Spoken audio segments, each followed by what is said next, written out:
to our guests. Thank you for being here today. So in light, you did talk about China and being more aggressive towards Taiwan. So what do you sort of make of this latest aggression in the last week? Is this a little bit of posturing before there's a change in government in the U.S., or is this just more of the same? Mr. Chair, I'll start with a response. Again, China, sometimes they call it a revisionist power.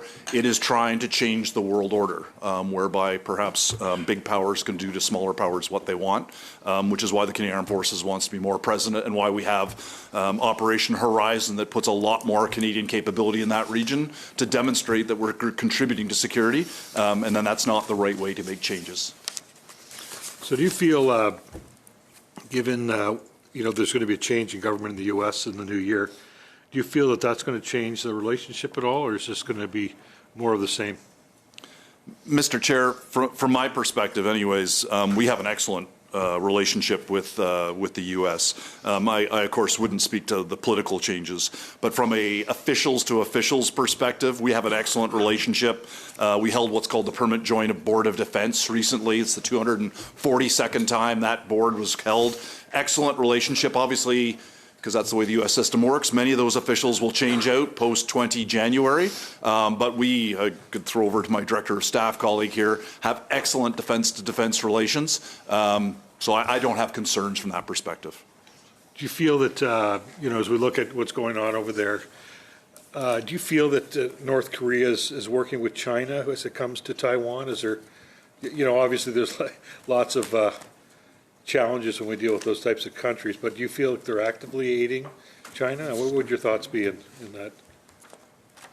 Thank you, if I may. It's an excellent question. I would say, though, North Korea and Chinese cooperation is not centered on the issue of Taiwan. I think their cooperation is more related to maybe a nuclear program, fuel transfers, or to support the DPRK economy. And I think North Korea really, at the moment, is actually maybe early days, but focusing a lot of its relationship and its attention on working more closely with Russia. And that's what we're seeing in terms of deployment of North Korean personnel into Russia to fight in the war in Ukraine. And in exchange for that is maybe a technology transfer from Russia, but also other supplies. So just to answer your question, I'm not seeing the China-North Korea-Taiwan nexus. Okay, that's great.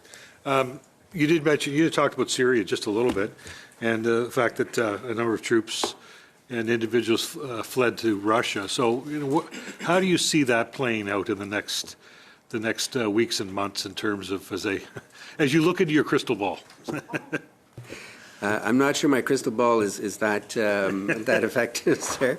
I do say that obviously we welcome the end of the Assad regime, a brutal, murderous regime that has been there in power for over 50 years. What we are wanting to ensure is obviously the destruction of chemical weapons and ensuring that there's an investigation and documenting evidence of the regime's crimes. It is obviously still early days. Things are still very fluid in Syria at the moment, and so our focus at the moment is encouraging a political and inclusive and political process under the UN framework to allow Syrians to have the dignity and the ability to run their country as they wish. There are some, from a security perspective, maybe some silver linings here in terms of, reduced access for Russia to the Mediterranean as a result of that, and also reducing Iran's influence in the region following that. But again, it is still very early days. It will take time to stabilize, and there may be still some very big hiccups along the way. Mr. Chair, if I might just add some military perspective as well. The HTS leader, al-Jilani, signaled a desire for normalized tone. So what we might see is working alongside other parties and other minority groups going forward.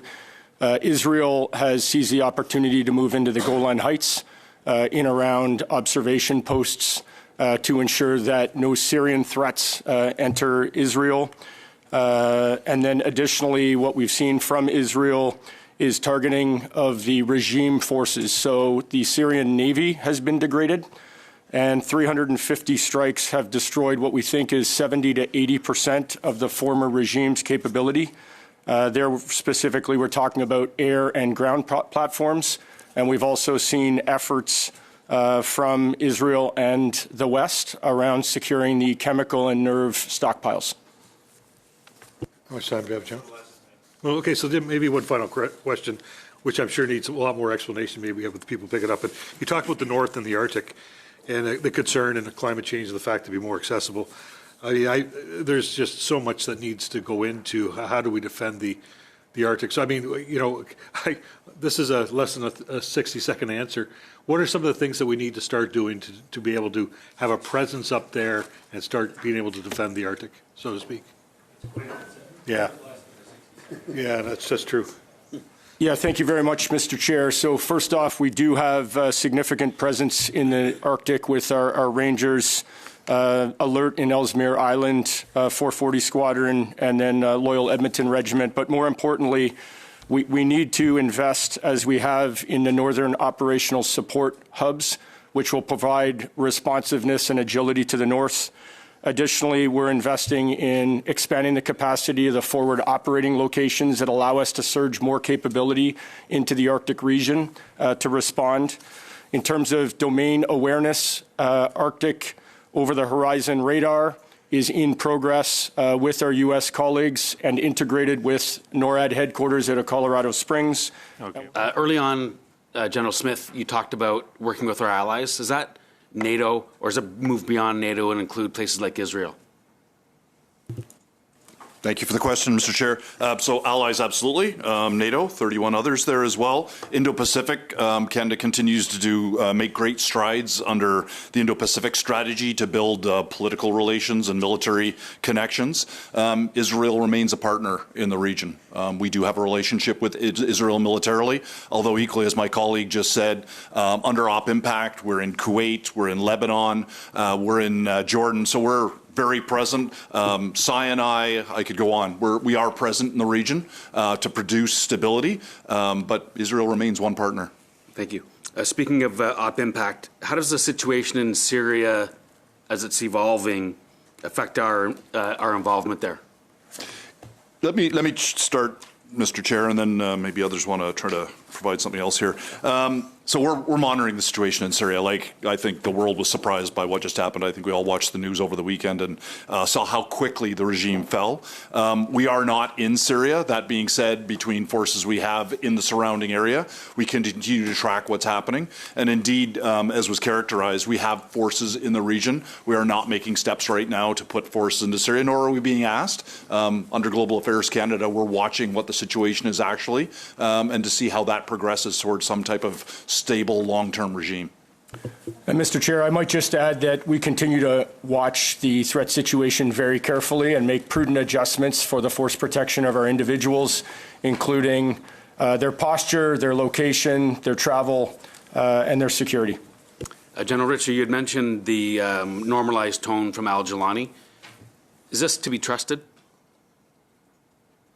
Mr. Chair, maybe I'll start by saying it's early days, and we're just trying to assess the region, the dynamics, the credibility of the partners, to assess whether there's a say-do gap between what we hear and what we see, do so in partnership with other government departments and allies, and then try and find credible partners in the region with whom we can work militarily. Is there any effect on our immediate effect on our reservist recruitment strategies or deployments on Op Impact as a result of the evolution in the Middle East? Mr. Chair, not at this time. Our Operation Impact commitments remain firm, although, as to my earlier point, we have adjusted posture slightly within the missions for the security of the members, but we wait to see the developments in the region and how the Canadian Armed Forces might respond. You had mentioned UNIFIL earlier. What's our commitment to UNIFIL? Our commitment to UNIFIL is 2 individuals, and we also have 2 individuals that are under the United Nation Disarmament Observation Group, UNDOF. One was in Damascus that has moved to Camp Farwar, and the other one is in the Golan Heights right now between Israel and Syria at Observation Post 51. Okay. So with the changes in Syria, how do we view the strength of their military after the bombardments that we've seen from Israel in the last days? Mr. Chair, our initial assessment is it's largely evaporated. And as my colleague characterized, there's been heavy bombardment by Israel and other forces to dismantle extensive parts of the Syrian regime forces. But we continue to monitor the new regime, what they've done, which so far has seemed to be quite moderate. Very early days. This happened over the last weekend. And Mr. Chair, if I just might add two broader implications. One is the Syrian development is going to challenge LH in terms of Iran pushing supplies, equipment, technology into Lebanese Hezbollah in the Lebanon area. And the other is we're watching Russia carefully. They had a base in Latakia. They had maritime vessels in Tartus. The maritime vessels have moved to sea. But we're watching their posture to see how they may adapt long term. Yeah, thank you for that. That was my next question about the Russian naval assets. So we understand then that Iran's influence has been weakened by the developments in Syria. Mr. Chair, maybe I'll start and then let my colleagues jump in. So we've seen Iranian influence weakened on a few fronts. The first is in Gaza with Hamas. The second is to the north of Israel in Lebanon with Lebanese Hezbollah. And then the third now is Syria to their west, all of which are rolling back what could be layered support that upon which the Iranian defense construct rests. I want to thank our witnesses and thank General Smith and General Ritchie for your service to Canada, and Mr. Laporte for always bringing your expertise. You mentioned that there is probably a technology transfer happening between Russia and North Korea. What technology transfer do we think that is beyond enriched uranium? Mr. Chair, I'll start. Maybe some of my colleagues want to help. I don't know anything about enriched uranium transfers from Russia to the DPRK. North Korea, have had a nuclear program for decades, so they've had some. But we're looking at like maybe delivery systems, missiles, and other capabilities like that. Russia is ahead of the DPRK, and they may be transferring those type of technologies. What about submarines? Mr. Chair, what I am tracking is missiles, perhaps air defense interceptors, fuel, money. I am personally not aware of submarines. Okay. There may be some discussion around fighter aircraft, but we have nothing conclusive. Okay. Now, North Korea already committed 12,000 troops plus munitions and rocket launch systems to Russia for the war in Ukraine. There's rumors that those numbers of 12,000 may be increased. Any intel to suggest that it is going up beyond the 12,000 troops? Mr. Chair, I have no conclusive information on that. We continue to actively watch that in partnership with allies. It's difficult to see when North Korean troops may enter the east side of Ukraine. It's much easier as they're moving towards the front to discern how they're getting equipped with clothing, weapons, equipment, and then moving and integrating. But at this point, only 12,000. Okay. We talked about Operation Impact in the region. We know that the Ring of Fire around Israel has been virtually destroyed now, especially with the fall of Hezbollah, Hamas, and Syria under the Assad regime.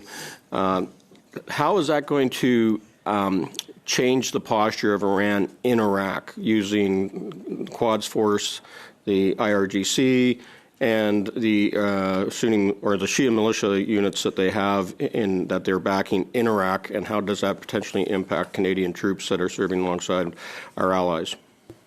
Mr. Chair, first of all, I wouldn't characterize a fall of either Hezbollah or Hamas. They've both been severely damaged by Israel, as indeed Israel has damaged.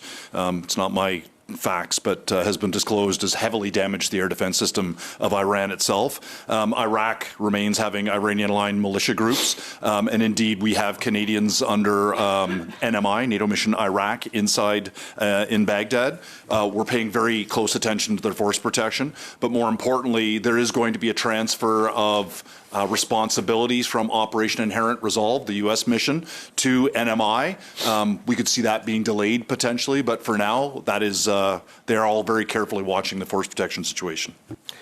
So when we're looking at the Iran relationship with Russia and their ability to use Syed kamikaze drones and other rockets and munitions supplied by Iran, with the degradations that happened because of the war in Gaza and Lebanon, and do we see their ability to supply Russia going forward depleted as well? Mr. Chair, thanks for the question. So Moscow is indeed providing fighter aircraft, air defense, as well as space technology. And then Tehran is providing Russia with support for the war in Ukraine. Is our understanding of that relationship? How does the fall of the Bashar regime shift the paradigms in the Russia, China, Ukraine, European realms? So, as I said in a recent interview with Forbes Ukraine, Russia's defeat anywhere is good for the world. And so what has happened recently in Syria, I believe, is a defeat for Russia. How it shifts, I don't think it has much, and I'd be interested to hear what Mr. Bergman thinks. I don't think it has a significant impact on Russia's war effort in Ukraine for a few reasons. One, Russian assets in Syria were fairly light. The number of ground forces was very small. It was never more than several thousand. I think it's much less at this time, mostly advisors and special forces. The air and naval assets that Russia had at Hmeimim Air Base in Latakia province and in Tartus, it only had a handful of ships. Those have now been moved somewhere around 8 to 12 kilometers offshore in the Eastern Mediterranean, awaiting developments. I don't think if Russia were to reprogram assets from Syria into Ukraine, it would have a significant difference. In terms of Russia's relationship with China, I also don't think it has a direct effect. It is a defeat. It is I would argue, not necessarily a strategic defeat for Russia, but it's a defeat of a regime that Russia had propped up for 9 years. And wanted to see win. And so I would argue that actually the war in Ukraine and Russia's demonstrated military incapacity, at least in some areas, has had a more direct effect on China's perception of Russia than what has happened in Syria. The huge buildup over and around Taiwan this week by China. Would you say that, or would you reassess the 5-year projected ability for China to invade Taiwan to have changed, or are we underestimating that timeline? Or was this just another one of Xi's hissy fits over the new president going over to the U.S.?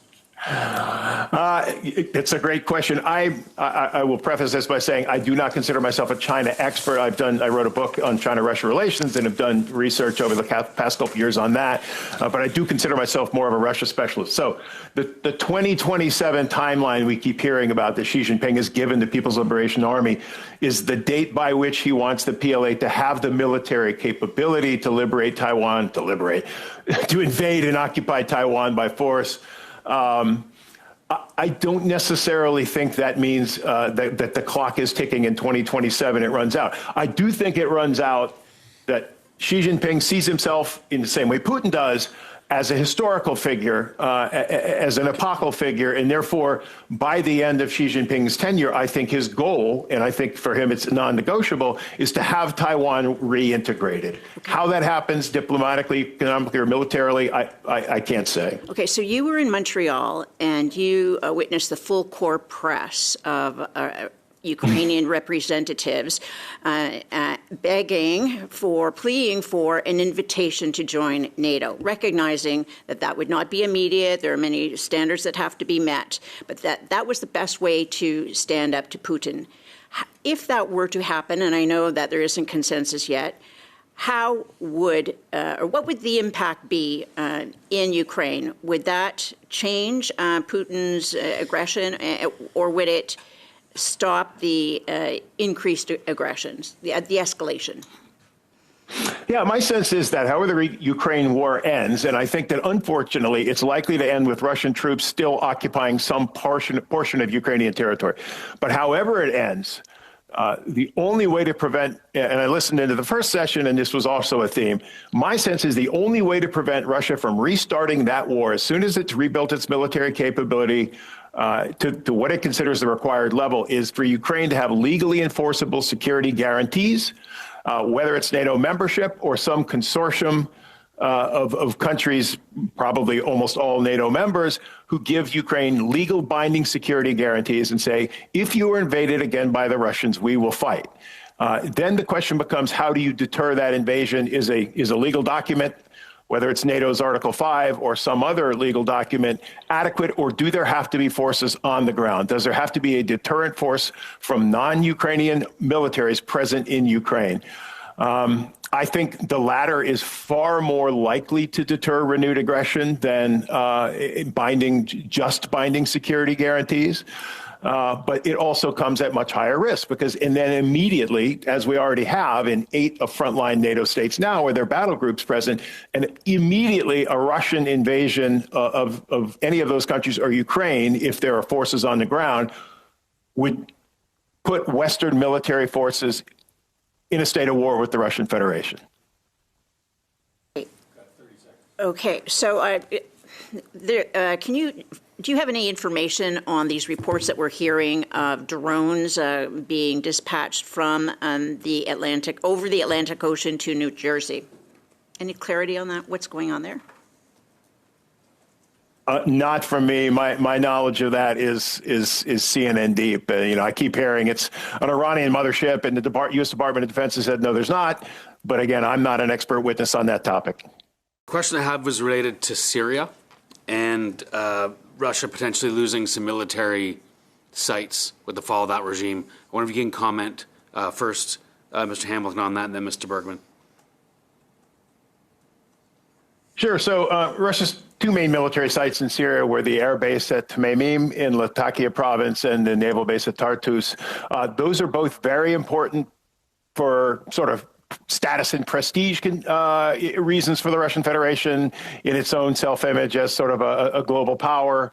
And they're also important in terms of power projection in the Eastern Mediterranean and North Africa, as far south as the Sahel in Africa. They are Russia's main power projection platforms in that part of the world. So to this point, it does not look like they're in imminent danger of losing them. I've seen assessments of an evacuation underway. I don't see anything. Yes, there are transport aircraft coming in and out. Yes, they've moved the ships from Tartus offshore a little bit, but I don't see the amount of activity that would indicate a major evacuation underway. I think the Russians, they're very good at back-channel negotiations. I'm sure they've been talking to HTS and the other opposition groups the entire time. There was a Syrian sort of caretaker prime minister from the Assad regime that stayed on. And so I think Russia believes it can preserve its access to those bases. We'll see, but I think that's the calculus in the Kremlin now. Yes, I agree with that assessment. The one thing I'd say is I think the West has a lot of leverage here, particularly if we are going to provide, potential aid to the new Syrian government, if we're going to delist it as being a terrorist group.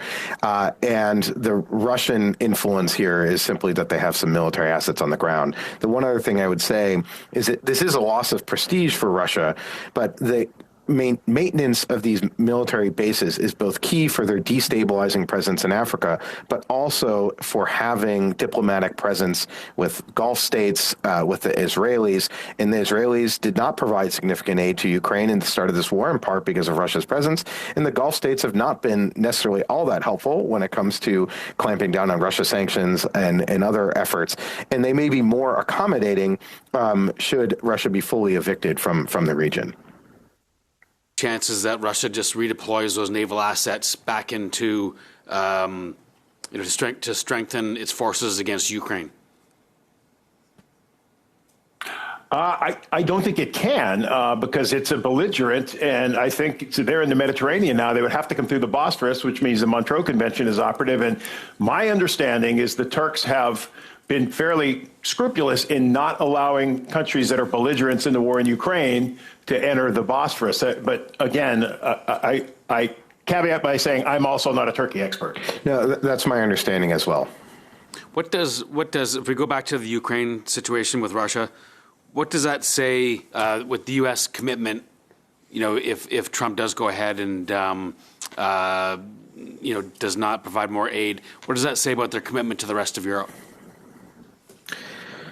Well, I think it speaks to where the United States has been moving, and I think that where the United States has been moving is really a focus on the Indo-Pacific, and I think Donald Trump in particular has not viewed NATO as particularly important to the United States, and I think that's been a long-held position over many decades. During his first term, he ordered his Secretary of Defense to pull troops out of Germany, and so I think there's a prevailing sense that the United States wants a paradigm shift when it comes to European security, where we are less interested in providing European security than we have for the past 75 years and want to shift that responsibility to Europe. The problem is that European security is entirely dependent on the U.S. military, and removing that is like removing the backbone, and that's very hard to replace. And so I think an abrupt pullout, which I'm afraid might happen, will leave Europe very, very insecure.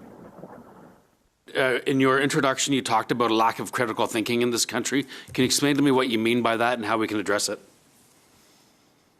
I think you mean me, and I didn't mean Canada specifically, of course. I meant in Western societies in general.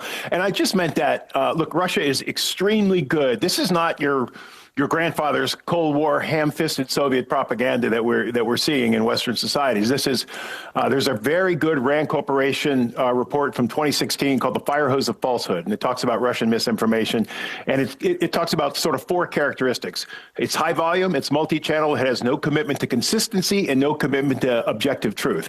So the idea is that Russia is not trying to get Western publics to build a positive image of Russia or to agree with the Russian position or to think that Russia is telling the truth. It's trying to undermine the idea of objective truth altogether and have Western publics believe that all governments lie all the time, and therefore what my government says is no more legitimate than what comes out of the Kremlin. And so it takes critical thinking skills to sort of disentangle what's objective truth that does still exist from what is not truth. Okay. And unfortunately, we're... I want to talk a little bit about the new administration's posture. When we talk about Ukraine, and I think a lot of people also think that Trump's going to be equally tough on Putin to get to a peaceful resolution in Ukraine. But there's another calculus here is Trump has also talked very tough about BRICS and their desire to replace the U.S. dollar as the global currency. So, and he's been quite aggressive in his rhetoric towards those countries about destroying their economies. So will that make him even more aggressive when dealing with Vladimir Putin on the issue of Ukraine and as it relates to the monetary policies as well? No, it's a very, very good question, and I read with interest Trump's statements vis-a-vis the BRICS. I do not necessarily think that he will link the two that closely. I think he'll probably bifurcate, deal with Russia individually. And my concern when it comes to Russia-Ukraine is that there could be an effort to kind of negotiate over the Ukrainians' heads with Moscow, and also over the heads of Canada and our European allies as well. And I see the effort by the administration to end the war, not necessarily to end the war on the best terms for Ukraine. When it comes to the BRICS and the international monetary system, it's a very good question about the dollar as the kind of the central reserve currency. I think in many respects, there's been conflicting information here. On the one hand, we see Russia and China actively working to create kind of an alternative system, and Russia's economic resilience thus far, I think, points to that an ability to perhaps be somewhat diversified away from the dollar. On the other hand, when there's an economic crisis, everyone wants to flock to the dollar, and the dollar remains incredibly strong. So it still is the kind of central reserve currency that gives the United States great leverage. People want to be part of the U.S. financial system. And so I don't really see Brazil and India going in siding with China and Russia, perhaps in that direction. But it is something that I think others that many experts in the global financial system are really watching out for to see how that progresses over the next few years. Yeah, I agree. I think the Trump administration will sort of divide or bifurcate its responses to BRICS and de-dollarization in Ukraine. BRICS is about economic issues, which I think will lead in a Trump administration. They will lead with the economic instrument. Ukraine, I think we shouldn't forget, Trump got impeached over Ukraine. Ukraine's personal for him. So I think will set that in a separate bin.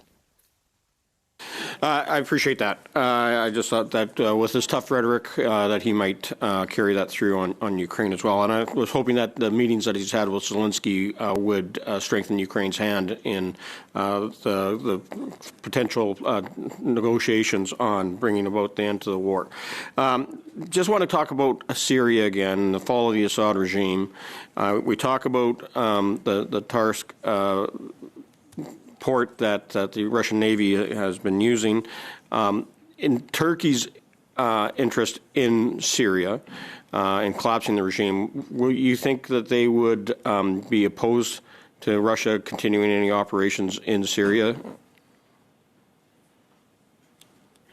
Well, I think Turkey would most likely want the Russian bases to be removed because they were on opposite sides of the conflict. That said, Turkey and Russia had, I guess, there's in some ways sort of quote unquote frenemies where they have established really strong and solid working relationships at the same time while they clash in many ways over kind of their historic geographic situation. So I would see Turkey. I think Turkey could be a useful country in pushing for the expulsion of Russian bases, but we'll see what the Erdogan-Putin, if there is correspondence there, we may not know. But I think that may be one of Putin's first calls in response to the collapse of Assad.